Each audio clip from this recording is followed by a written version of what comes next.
此时杨少奇根本不管小福宝怎么教训朱玉安，他见到小叶子从车上下来，自顾自地坐上了车。拉车的大狗没听到吩咐，根本就不会走。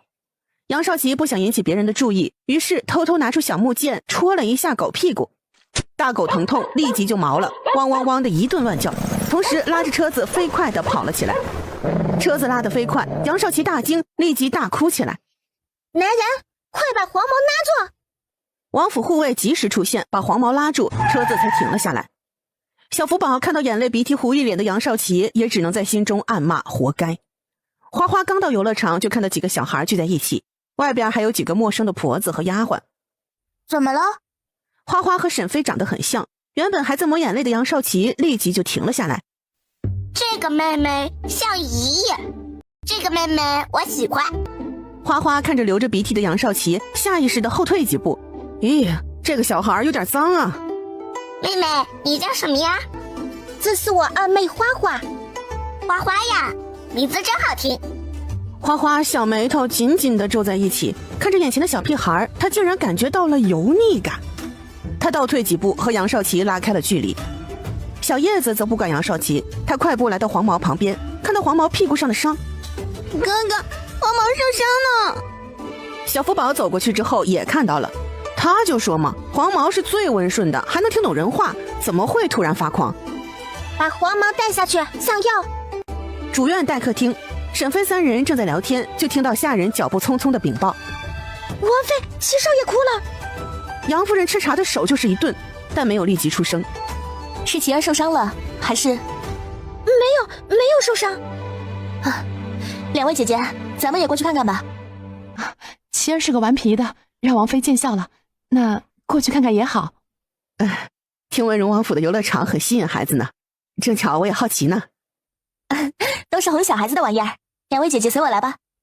沈飞到的时候就发现了一个奇怪的现象，他两个小闺女面前一人一个小屁孩，小叶子和朱玉安正在抓虫子玩，可以说是小叶子抓虫子，朱玉安帮他收着。此时朱玉安的胖手中已经好几只虫子了，花花则是乖巧地坐在一边。杨少奇正拿着那把小木剑呼呼哈哈地舞动着。花花，你看我的功夫厉不厉害？沈飞完全不知道说什么了。小叶子见到沈飞来了，立即跑了过来。娘！朱玉安见状也急忙跟过来，手中还不忘帮小叶子拿着他的虫子。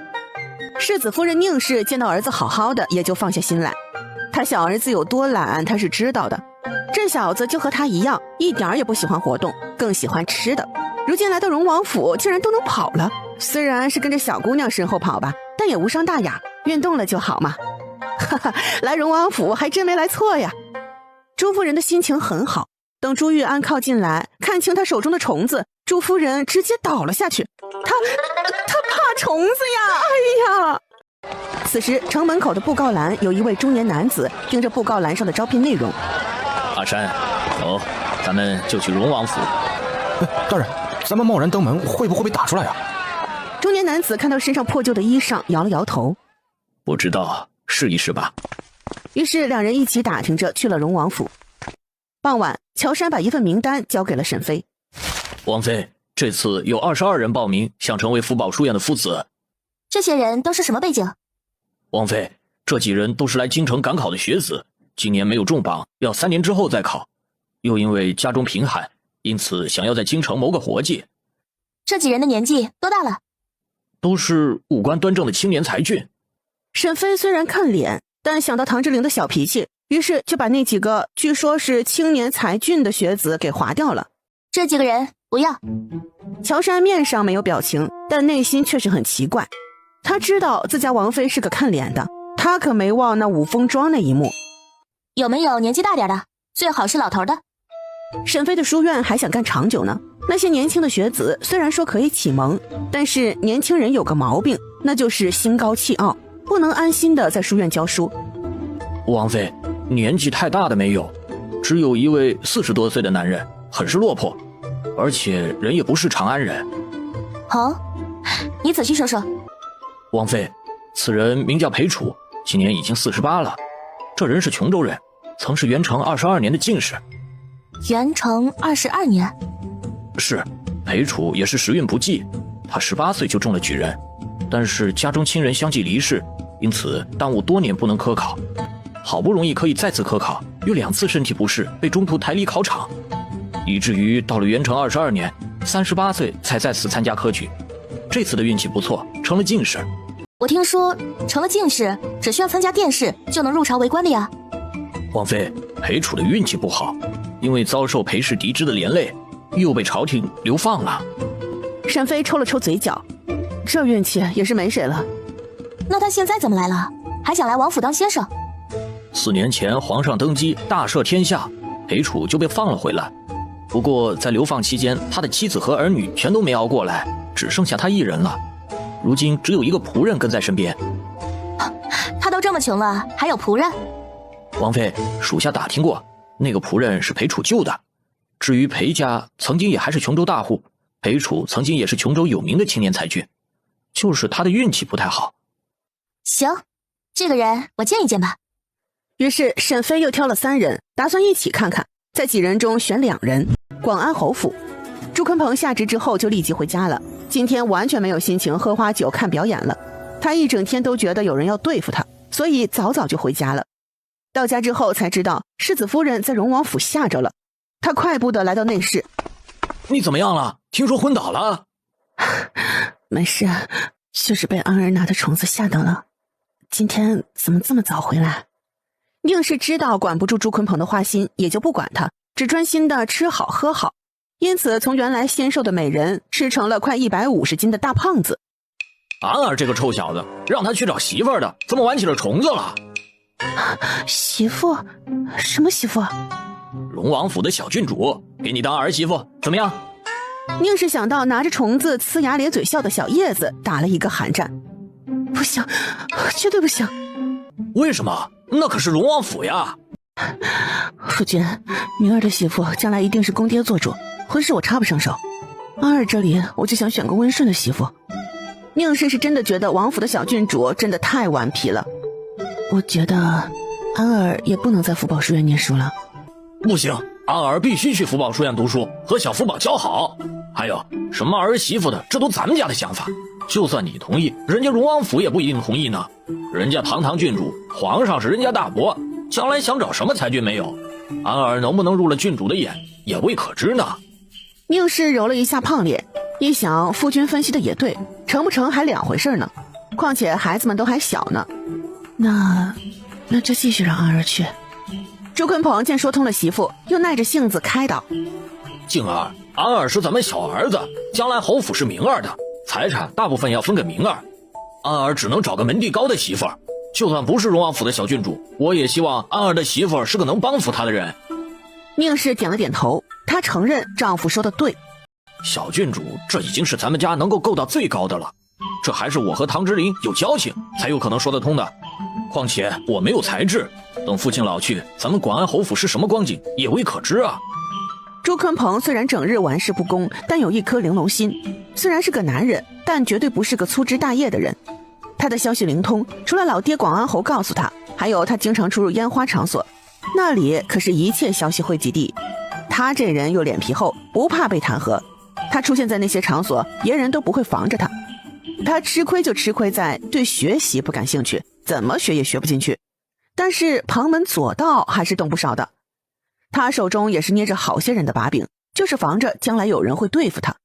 毕竟他是纨绔，也得罪过人的，他怕那些人趁他老爹去世之后对付他，所以他把那些人的罪证提前都搜集好了。他朱坤鹏不打没把握的仗，现在2个儿子的将来他都要提前打算了。他本来打算把嫡子送去荣王府，但老爹不同意，太固执，说不通，他只能送小儿子去。小儿子就是他押的宝。朱坤鹏又和胖媳妇说了几句之后，就离开，直奔朱玉安的房间。朱坤鹏来的时候，下人正劝着朱玉安吃东西。安少爷，再吃点吧。朱玉安看着油亮的大肘子，吞了吞口水，还是摇头。安少爷，这是你最喜欢的肘子呀，怎么不吃了？朱玉安正天人交战的时候，就见到父亲来了。爹。朱坤鹏看到油腻的肘子，皱着眉头。以后不准给少爷们送宵夜了，还有肉都少送。是世子。你们全都下去。安儿，今天去了荣王府，见到2个妹妹了吗？好差的妹妹。那你喜欢吗？妹妹长得好看，还胆子大。爹，我们一起玩了虫子。我从前玩虫子，娘都不允许。还有表姐们胆子也小，经常哭，太讨厌了。小叶子不怕虫子，我想和她一起玩虫子。朱鲲鹏很无奈，但是儿子太小了，他不懂现在的喜欢和长大后的喜欢是不一样的。不过他不急。好，以后多和妹妹一起玩。沈飞并不知道他辛苦招来的小学生有些居心不良，他此时正在和唐之灵分享。唐之灵，你说那裴楚的运气是不是太差了？是啊，人这一辈子呀，都不知道未来会怎么样呢。怎么了？又有什么事困扰你了？啊，没有，就是在主克斯的日子有些无聊罢了。唐之灵和谭先生学了半年多，也听了很多典故，他单纯的觉得现在的生活和混吃等死差不多。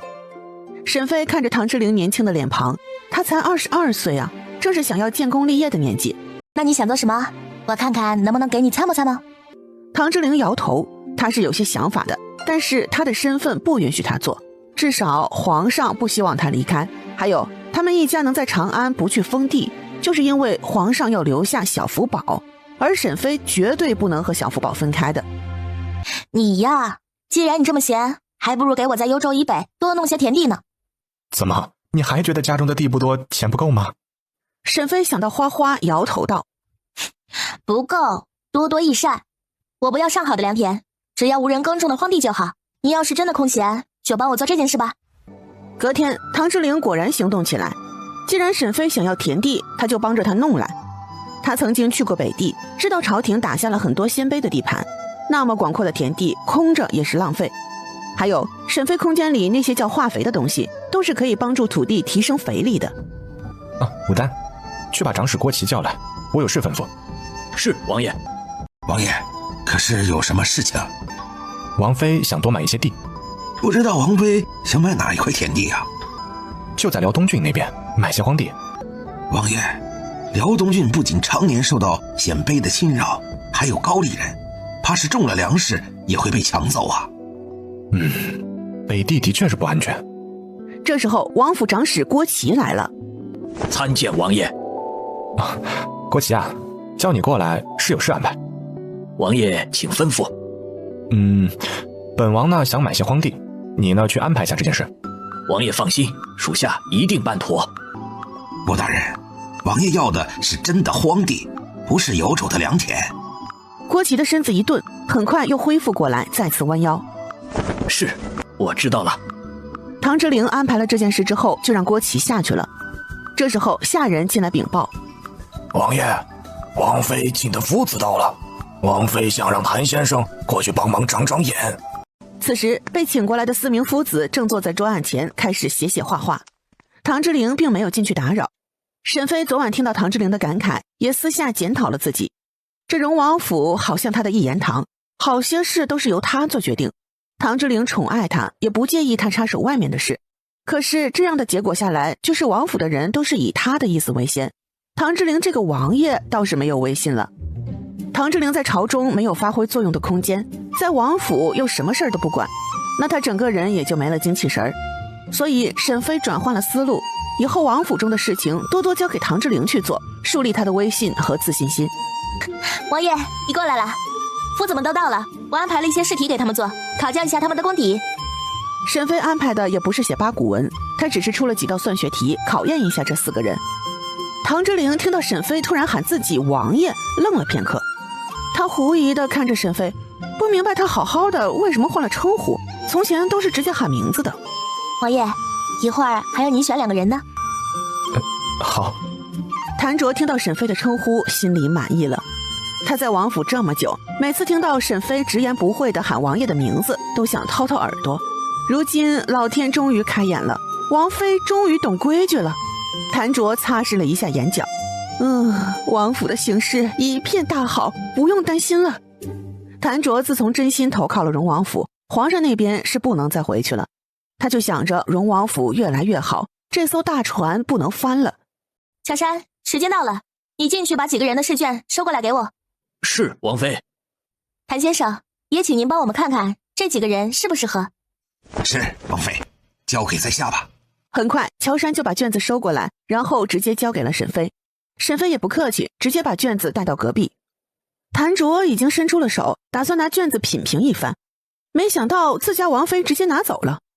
王妃又看不懂，卷子拿走有什么用？唐志玲已经踏步走进待客厅，谭卓只好收回伸出去的手，若无其事地抹了一下袍子，然后跟在唐志玲身后。乔杉看到谭卓的尴尬，心里暗笑。唐志玲进去之后，重点看了一眼衣衫破烂的裴楚，主要是昨晚才听过他的故事。你就是裴楚？在下正是裴楚，出自琼州裴氏。你很不错。这个人年纪大了，放在学堂里也安心。沈飞去学堂的次数多，还是选个老的好。唐志玲越过裴楚，又选了一个中年男人。你叫什么？王爷，在下夏琦，长安人士，是元成26年的举人。夏琦，这名字真怪。夏琦就是京城人，自然知道唐志玲的底子。草包王爷可不是白叫的。他笑着纠正道：在下的名字也有好些人打趣我呢。谭卓也知道唐志玲的底子，虽然这半年跟着他学习了，但底子太弱，一时半会儿也不能成才子，王爷也就能看个表面。谭卓害怕唐志玲问错闹出笑话，于是说道：王爷，属下也有些问题想问。那就有劳谭先生来考述。于是谭卓就对几个人考教起来。这几个人都是有功名在身的，自然不怕。几番交流下来，谭卓是很满意的。把4人请到偏厅喝茶之后，谭卓才开始禀报：王爷，裴先生几人的基础很扎实，给孩童启蒙足够了。这时候沈飞拿着几人的答卷走了进来。谭先生，你看看4人的答卷。谭先生接过卷子，看到那些算学都批复了。王妃，这卷子果真是您批的吗？考题是我出的，卷子自然我批改啊。谭卓目光惊奇地看着沈飞，内心震撼不已。他没想到王妃看着傻乎乎的，算学竟然如此厉害。几人卷子最后一道题全都空着，显然是4人都不会做的。然而这题是王妃出的，显然王妃的段位要更高，完全能解答出来。谭卓收回震惊的神色，把目光聚集在最后一道大题，同时又在心里小心地琢磨起来，想试试他自己能不能解答。然而谭卓费了一番功夫，发现他也给不出答案。谭先生，那4个人你看了吧？您觉得谁合适啊？回王妃，小人觉得裴先生最合适，有些见解微臣也比不上呢。先生也是这么觉得啊？裴楚的卷子得分最高，只有最后一题不会，其他的全对了。王妃，不知这最后一题何解呀？沈飞没了解大禹朝算学之前，以为算学有多难呢，看了之后发现都是些初中的知识，沈飞用几个方程式就能解决出来。他来出题完全是降维打击了。谭先生也解答不出来。在下也需要琢磨琢磨。他其实也想让沈飞解惑的。先生大才，琢磨些日子应该就能得到答案了。沈飞没有挖苦谭卓的意思，因为这题真的不难，他觉得小孩都能会的知识。沈飞不看谭卓了，走到唐志玲身边。王爷，你看剩下3人的人选呢？我看那个王文斌不错，他的卷子得分第2名呢。唐志玲想到这4人中只有王文斌容貌好些，立即拒绝道：我觉得当夫子的呢，要选个老成持重的。那个夏琦就很不错，还是京城人士，知根知底。沈飞想起第3名夏琦，也没反对。那也行，听王爷的。唐志玲见沈飞听了自己的意见，很开心。好啊，我这就和他们去说。不忙，王爷，沈玉在国子监的太学读书，总有人欺负他，你带些东西过去看看他，给他撑撑腰。唐志玲想起沈玉了，她对沈玉没有感情，就知道这人是沈飞曾经买的下人。不过沈飞重视的人，她照拂一二也行。我去国子监看看。沈飞见到人选定好之后，就转身回了后院，剩下的事他就不管了，全都让唐志玲去安排，给他找点事情做。回到后院之后，沈飞想起来还没见到孩子们。小福宝怎么没过来？王妃，世子带着徐慧去了城外马场。去马场干什么？世子没说。好，我知道了。花花和小叶子呢？怎么这么安静啊？王妃，二小姐在院子里和小丫鬟们挖土呢。李嬷嬷想到花花，也很想摇头。这二小姐明明贵为王府的郡主，但只对种地感兴趣。沈飞点点头，没管这事儿。上辈子学姐也是能拿出好些土比较来比较去的。小叶子呢？大小姐在游乐场玩呢。自己玩？不是，二少爷他们全都被强制带走了。沈飞抽了抽嘴角，强制带走就带走吧。派人多看着点儿，不伤了就好。还有，多穿些衣服，天气越来越冷了。是，王妃。沈飞等人都走了之后，就闪身进了空间。他要加快把避孕药研制出来，他可不想再继续怀孕了。唐之灵有了沈飞的嘱咐，也带着给沈玉准备好的东西去了国子监。国子监太学，此时正好是上课时间，沈玉正在聚精会神地上着课。他脸上还有被人打的乌青，可是他完全没有介意学生们的小声议论。坐在上首闭目养神的博士徐长卿听到下面学生不好好的写文章，开始小声议论，于是站起来在校舍内四处走动。他也看到了沈玉脸上的伤，但太学里的学生好些背景深厚。他虽然是太学博士，但官职低，学生之间的矛盾他并不会过多插手。徐长卿路过沈玉的时候，放了一瓶药在沈玉的桌子上，然后就若无其事地离开了。沈玉看到药瓶，握笔的手就是一顿。他知道博士也是一番好心，快速地把药瓶收了起来。这时候教舍外竟然传来了骚动，学生们都停了下来，开始向外看。徐长卿也看了过去，看到是国子监的司业和监丞两人亲自簇拥着一名年轻人走进来，急忙上前。哎呦，陆司业，张监丞，可是有何急事啊？国子监的司业正六品，是国子监副长官，相当于现代的副校长。监丞是国子监掌管校规的官员，无论是教学的教师还是学校的学生都管，因此徐长卿此时有些紧张。徐博士，这位是荣亲王，今日是来看你学生沈玉的，你把他叫出来吧。国子监太学博士徐长卿参见荣亲王。起来吧，本王来找一下王妃的弟弟沈玉，劳烦徐博士把沈玉叫出来。唐之灵在外面的时候还是很有威严的，特别是他那一身亲王服饰，四爪金龙在身上，非常能唬人的。唐之灵的声音不大不小，正好让教舍内的学生们都听得清清楚楚。就是陪同过来的陆思业和张建成都很震惊，他们也是没想到不显山露水的沈玉竟然是荣亲王的小舅子。陆思业心中有些疑团，他听说荣王妃的身世不寻常，是北静王的亲女儿啊，什么时候有这个弟弟了？难道沈玉是北静王的私生子？沈玉走进唐之灵跟前，行礼道：拜见荣亲王。唐之灵今天是来给沈玉撑腰的，见他这么疏离的称呼，皱了皱眉头。他本就没多在意沈玉，于是挥了挥手，示意武丹把东西拿过来。沈玉少爷，这些都是王妃亲自给你准备的，你收好了。沈玉听到沈妃的时候，眸子里才有了暖意。帮我谢谢阿姐。既然你喊王妃阿姐，那就喊我姐夫就好。哦，对了，以后国子监放假就到王府来吧，他很想念你呢。沈玉并没有顺着这个话口喊人，他沉默着拿着沉甸甸的包裹。沈玉是感激沈妃的，毕竟要不是他或许就是别人家的奴仆，或许又同李姑姑一样早就死了。只是他万万没想到唐之灵会是皇子，会是益州王的亲弟弟。谢家的财产是他主动交给皇上的，他不后悔，毕竟谢家只有他一个人了，有那么多的财产就是催命符。作为交换，皇上处死了益州刺史鲍恒，只是沈玉没想到益州王会躲过一劫，如今还好好的生活在城外宝华寺那边的山脚。沈玉想起益州王就暗恨不已，他知道靠皇上替他们一家报仇是无望了，只能靠自己。沈玉对唐之灵的表情也是淡淡的，他以后要做的事情很危险，他不能连累阿姐。谢谢，只是我学业繁忙，恐怕没有时间。唐之灵上下扫视沈玉，想起沈妃和他说过的话，就想起了沈玉的身份。他倒是把这茬给忘了，他也不强求。随你。于是直接转身离开了。陆思叶等人急忙跟在唐之灵身后开始送人。徐博士很不理解，沈玉啊，那是荣亲王啊，你为何不亲近一些呢？沈玉摇了摇头，他不能靠近阿姐，不能。谢谢父子。沈玉直接提着包裹向座位走去。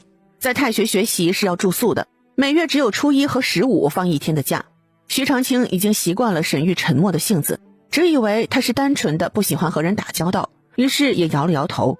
这个性子在官场上也很难走远，就算有几分聪明也难成大器，毕竟官场错综复杂，不是学习好就行的，也要懂得人情世故，官儿才能当得长远。沈玉并不知道徐博士的感慨，他坐下之后继续心无旁骛地写文章，下笔的速度都没有慢下来，众人还以为他没受到影响，其实他的内心并不平静。唐之灵走出了国子监，就想起了益州王。走，出城看看吧，黑炭头干什么呢？看看他有没有好好给本王喂马。马车的速度很快，只用了半个时辰就到了城外马场。唐之灵下了马车之后，就听到了小孩子的大叫声和笑声，他顺着声音的方向走了过去。此时小福宝正骑在楚敬宗的脖子上，小手抓着他的头发，小嘴里发出欢笑声。快，跑快一点，快一点！好，咱们跑快些，坐稳啦，咱们加速啦！喊完就驮着小福宝在院子里转圈的跑起来，小福宝发出了嘎嘎的笑声。楚玉红从来没见过这样的父亲，整个人都呆住了，他都不敢想象父亲有一天会驮着哪个小孩哄他玩耍。楚玉红这一刻觉得他并不完全了解父亲，他知道父亲不会为了巴结荣王府就这么替人家哄孩子的。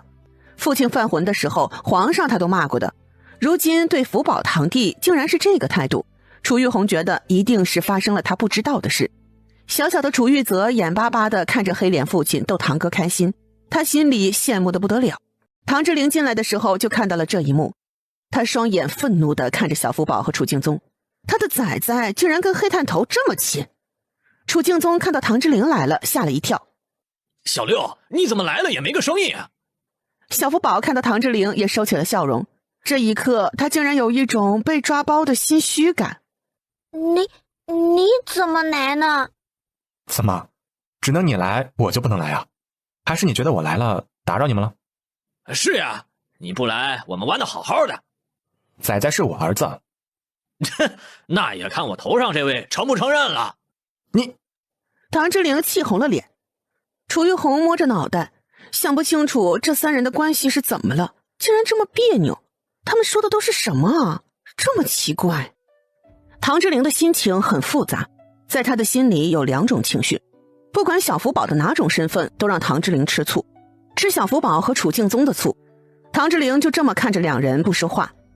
小福宝也小脸紧绷，同时还有被抓包的心虚。他伸出手拍了一下楚敬宗的脸，示意他放自己下来。楚敬宗站着，牢牢地握着小福宝的双腿，没有动作。把我放下来，快点！楚敬宗只能蹲下来。小福宝主动地来到唐之灵的身边，牵起他的大手。唐之灵想要甩开小福宝的，可是想到在楚敬宗面前，于是干脆弯腰把小福宝抱起来。跟不跟我回家呀？回家。唐之灵得意地扫了一下楚敬宗，哼了一声，就带着小福宝转身离开。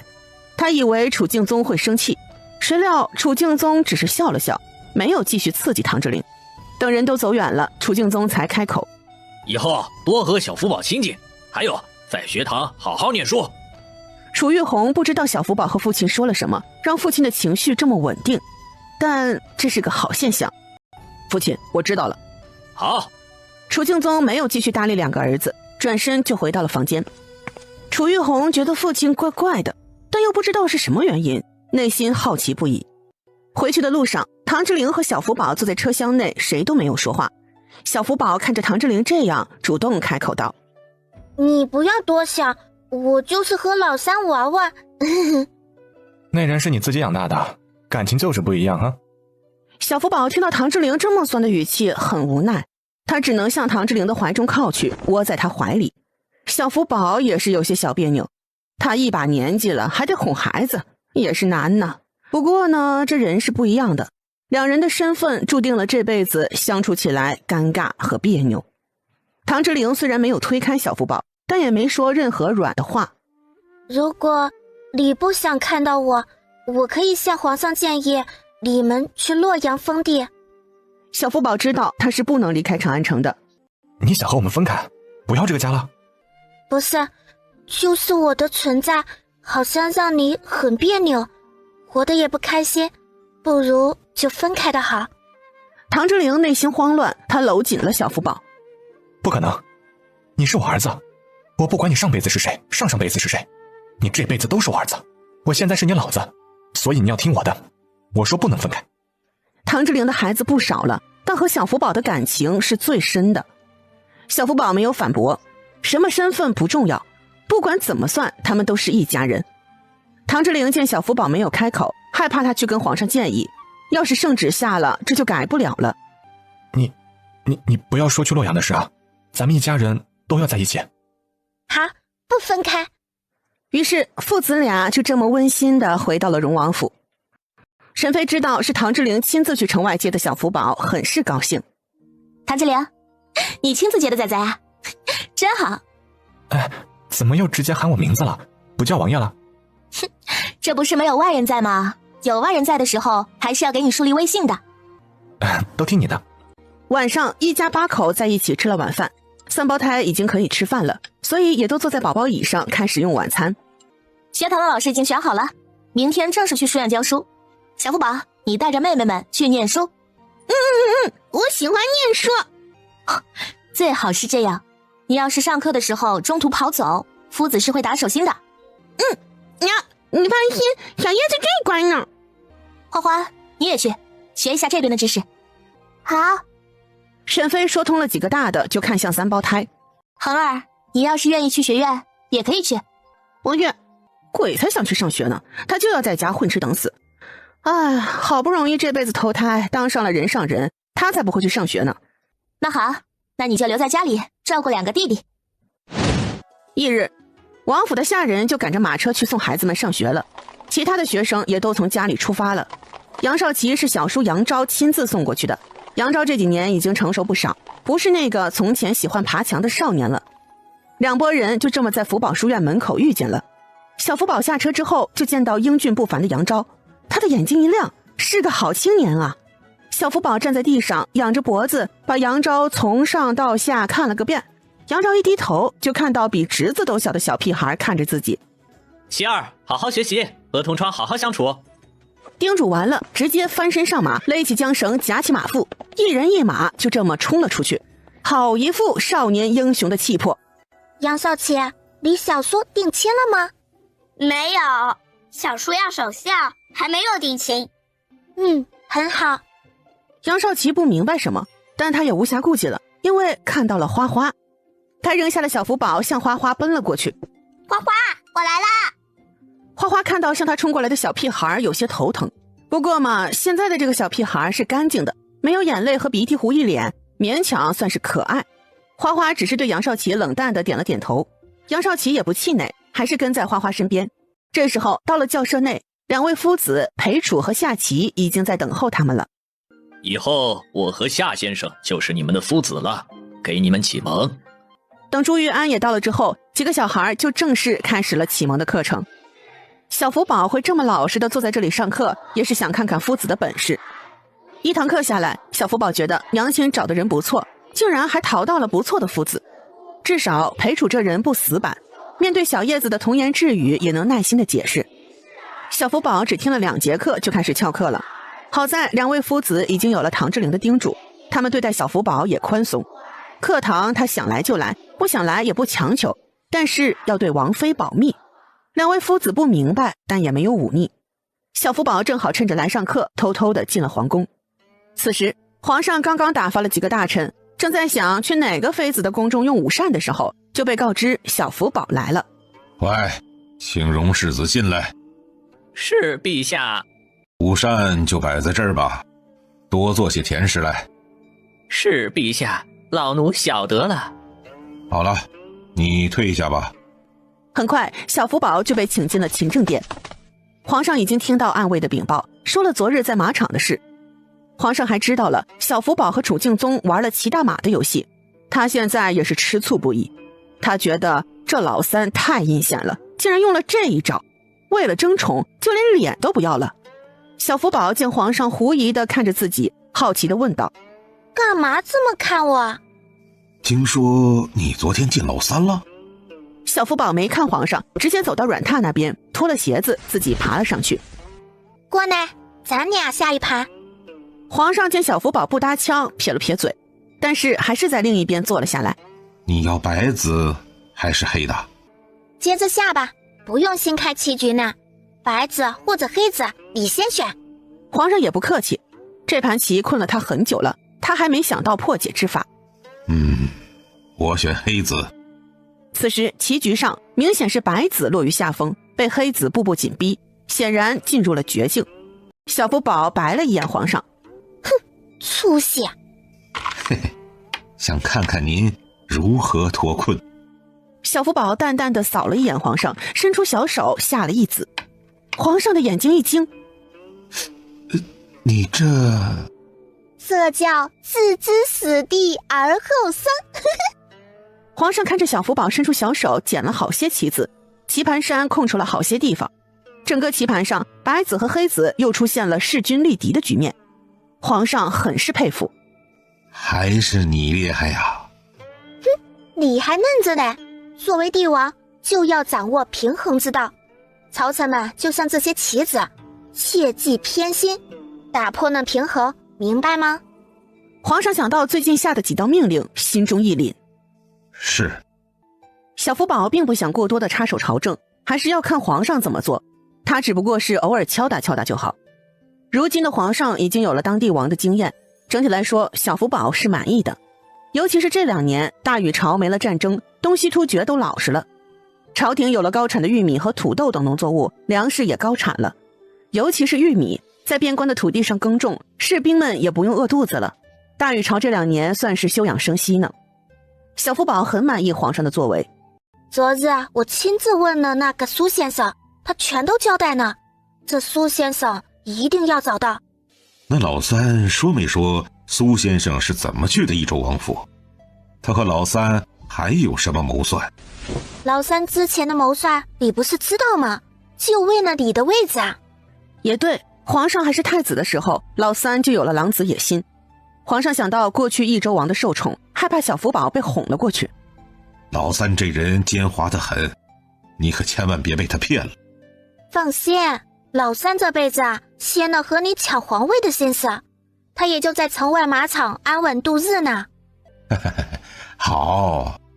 苏先生这人是个隐患，你多派一些人手，仔细的查一查。这东西你看看。这是老三交代的有关苏先生的信息，你好好看看，或许对找人有帮助。好，朕会派人去找他，就算掘地3尺也要找出来。小福宝怀疑袭击荣王府的人就是那位苏先生干的，这仇他一定要替娘亲报了。小福宝想到了太子，继续说道：太子的年纪也大呢，还是缺少锻炼，不如把他扔到城外军营锻炼锻炼吧。这为什么让太子去军营啊？军营辛苦。祖上的皇上哪个不是能文能武的？就算是我当年功夫不行，但也是能领兵出征的。可是你呢？你能亲自领兵出征吗？这皇上尴尬了，他不行，去不了，遭不了一点罪。太子得好好的培养起来，皇家也要了解一下士兵的苦楚。还有楚家宗室的贤人也可以扔到军营里锻炼锻炼，要是真有哪个有天分的人，也可以培养起来。不能大禹朝的大将军都是外姓人，还是要有些我们楚家人才行。皇上明白了，这也是平衡之道。好，太子的事我去和他说。小福宝想起唐志陵也闲着，还容易想七想八的，把荣亲王也送过去吧，让他陪着太子。为什么把小六送去？小福宝有自己的打算，但不准备现在就说，现在还要看看他是不是那块料。他每日闲的屁股都要长茧子呢，让他出去见识见识。皇上心想，好吧，这是你爹，你想怎么安排就怎么安排吧。行，那我就免了他在主客司的职位，让他去军营。不必，职位牛子，就是让他锻炼锻炼。还有那个广安侯四子也去军营，跟着荣亲王一起下去锻炼。皇上仔细瞧着小福宝的神色，不知道朱坤鹏怎么得罪他了。那也好，有2人和太子作伴也是好的。对呢，佳慧的婚事你有没有想过，她的驸马离早呢吗？皇上还真忘了这个小妹妹。佳慧是先皇的老来女，那时候还算受宠。皇上当然不能承认她忘了选人，立即在脑子里扒了一下几个大臣家的孩子。我有几个人选，就等着让佳慧选呢。你说说都有谁？兵部尚书陈景的小儿子陈弘泰，还有刑部尚书陈昭的长子陈其瑞也不错。不妥，这2家人不仅有婆婆在，还有太婆婆呢。佳慧虽然是公主，但长辈也得敬着，这2人都不行。小福宝现在算是看出来了，女人的幸福的定义是不一样的。她从前觉得是好人家的不一定真的好，看看她娘亲这样的才是真的好，家里没有小妾糟心，上面没有长辈压制，这日子过得是真的爽。从前觉得得找父母双全的人家，现在觉得父母双亡的也不错。你眼光放得长远一点，选一些青年才俊，但最好上面没有长辈的人家。那样会不会太委屈了佳慧呀？恐怕母后和太妃那边会反对的。不用管那些老娘们的意见，就听我的，照着我的标准找，要家世显赫，父母双亡的。好，我这就去找找。要找那种没有通房小妾的人选。这会不会太难了？怎么难呢？就得选个人品好的正人君子啊。是。皇上面上附和，心中则是叫苦不堪。你自己上辈子这美人是左一个右一个的，到了女婿这就不行了，还真是只许州官放火，不许百姓点灯啊。归德将军的弟弟杨昭，你重点关注一下，这小子好像不错，你悄悄查查他的根底。好，朕就派人去暗中查查。香哥儿，你如今都长这么大了。阿姐，我长大了吗？你看看，我要有你高了呢。是啊，就是成哥也长大了。你们在学堂念书，念得怎么样？阿姐，我和展成已经从学堂出来了。是什么原因？钱不凑手吗？沈飞有让明月给孙家送钱的，虽然不多，但是足够2个孩子念书了。阿姐，是我们不喜欢读书了。